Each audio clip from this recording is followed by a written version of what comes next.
Hi, this is Randy. I just found some text documentation that I had written down, some texts that I received from the narcissist ex-husband, and this was between 9 months and a year after our divorce. I regret I was still in contact with him through texting, and he was already living with the guppy. Here's some of the things that the narcissist had texted back to me. He didn't initiate any texts. I did, and I'm embarrassed to say that, but I did. But I'm trying to look these over now. Now that it's a couple years later, to get some other kinds of perspectives on what he was doing. One, I was constantly asking for answers or reasons why he went off the deep end and did what he did, and he would flounder around for reasons. It really didn't seem like he knew the reasons why he did any of the things that he did, but he would make up things. One excuse he gave was the midlife crisis, and the problem is that I was the one who identified what he was going through as a midlife crisis, and that was before we were even divorced, so it's not an original idea. So it's unlikely that he really believes that. He may believe it a little bit because I mentioned it, but it wasn't anything that he sought out as something that he thought he was going through. And I can't distinguish whether it was, I put it in his mind and he's just reflecting that back to me as an excuse. But he just gives like a 2-word response, midlife crisis, as one of the reasons or excuses why he behaved the way that he was behaving toward the end. Now, this is after the divorce, while he's living with someone. He writes, "I miss being with you." That was a difficult one to receive. Because of course I wanted to believe it, but there was no physical evidence that it was true. I mean, really, it was just words. He's living with someone else. He chose to continue acting the way he was acting, but yet writes, "I miss being with you." So, not sure what that means. He probably misses certain benefits of being with me, and it could have been, some hoovering there, but that was the extent of it. It wasn't going on or giving me any reasons why he misses being with me. So it could have been anything. He did say, "I'm sorry," but not, "I'm sorry for hurting you, I'm sorry for this or that," or any details. Just, "I'm sorry," which again can mean anything, that he was sorry for the negative consequences that he had to endure due to his behavior. That's more like it. This is a year after the divorce. He said he drove by my house, but he knew I'd bitch at him. So that means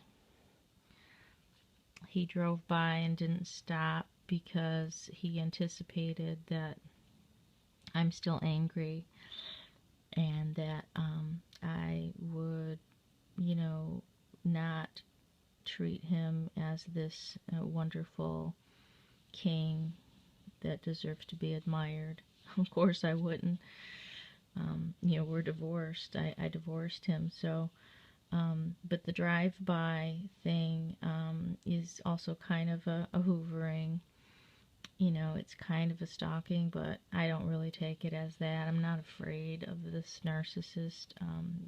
I had been afraid of him at certain points, but I'm definitely not afraid of him now. He turned into kind of like a little puppy dog or a little pussy cat at times. I'm not afraid of him. But that's the idea of, you hate me, don't you? Kind of thing. And then he also had texted, I want my cat. He had threatened to take the cat that we had, the cat that I loved and picked out. He loved her too, but he doesn't take care of pets, and he knows it. And that was one thing that I knew he was never really going to do. He tried to bully me and threaten me to give him that cat, and that it was his, and it was just a possession, kind of something that he wanted to comfort him and didn't give a shit about the cat itself and taking the cat away from our other cat or away from me. And he knew that when I heard or read a text that said, I want my cat, and he did say that over and over again, he knew that it would really upset me and cause me anxiety. I think that's the reason why he was doing it. He gave that up. Another time he wrote that he drove by and that our neighbor didn't shovel his walk, and he was curious about why the neighbor didn't, because this was an anal kind of a neighbor who had always snowblowed his walk. And so, I mean, it just shows that he still is kind of nosy or curious about people that really don't matter to him, like my neighbor. Like, why would he really care? Just kind of like a distraction. He's very preoccupied with the neighbors and people around him, people that are, of extremely low level importance that he never maybe even met in person. But again, possible hint at hoovering, hint at stalking, but like I said, driving by someone's house, I don't consider it any kind of stalking.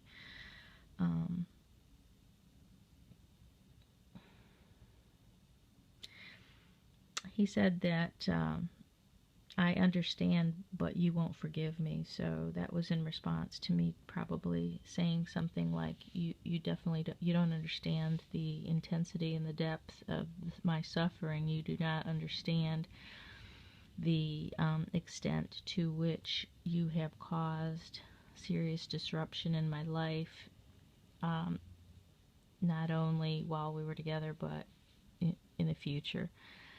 And I was trying to get him to understand. I know, futile attempt, but his claim is, I understand, but you won't forgive me. So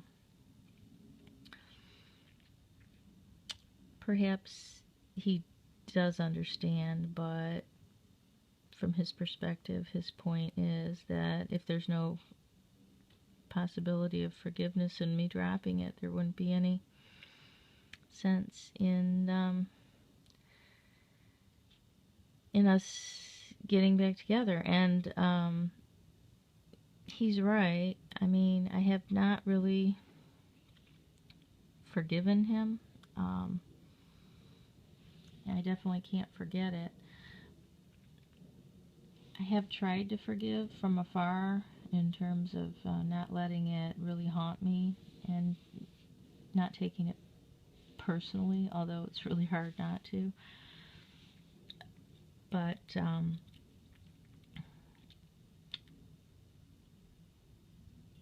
had he wanted to be forgiven and had he shown behaviors of remorse and change, I definitely would have been able to forgive him. And I'm sort of glad that he didn't, because well, if he had, then he wouldn't be the narcissist, right? If he had shown remorse and an ability to change, then he wouldn't be who he is, and then I would have forgiven him, and all would have been well. It would have been chalked up as a midlife crisis. and something that a marriage needs to, not needs to go through, but sometimes goes through and gets through and comes out the other side, with both people growing in that experience. He texted me and said this a couple of times: I see the little girl in you. And of course that was endearing to me because, at my age I'm not a little girl, but I'm sure he could see the hurt and pain in my eyes, and perhaps that's the little girl that he saw in me, identified with. I really don't think he was making that part up. He does have some vulnerable times where he might say something, he might not really realize that it's a vulnerability, but I recognized it, and that's like one of the enduring qualities that he did have. Denying the reality and denying responsibility in the intensity of behavior, minimizing it. He would say it was just stupid bullshit with young girls is what he did. That's what he would call his sexual seeking out of 18, 19, 20-year-old girls on the internet. He called it just stupid bullshit with young girls, as if, it was just petty. I mean, it's just dumb, stupid. But he's saying this all the while he's living with a very young girl. So there you go, behaviors not matching the words and the claims. So if it was stupid bullshit with young girls, what are you doing now? You're living with stupid bullshit with young girls. Yeah. And another time he said, I understand quite well. Again, this would have been in response to what he did to me. He would say he understands quite well what he did to me. So I guess I don't know if you can really take that at face value. He doesn't understand the intensity, I don't think, but even if he understands, 20% of it, at least there's a acknowledgement, or where those of us who question, does the narcissist understand what they're doing to you or what they have done to you? My narcissist claims that he understands quite well. Okay, still did it, is sorry, but doesn't really know what he's really sorry for. Two friends had said that the narcissist had told both of them that he still loves me. Again, this is a year after the divorce. And so my response to them was, I just laughed my ass off. I just, took that as, him wanting to keep me on the hook, and also portray to the friends that he's actually got a heart. Oh, he still loves me. I mean, these words mean nothing because he's with another woman and another young girl.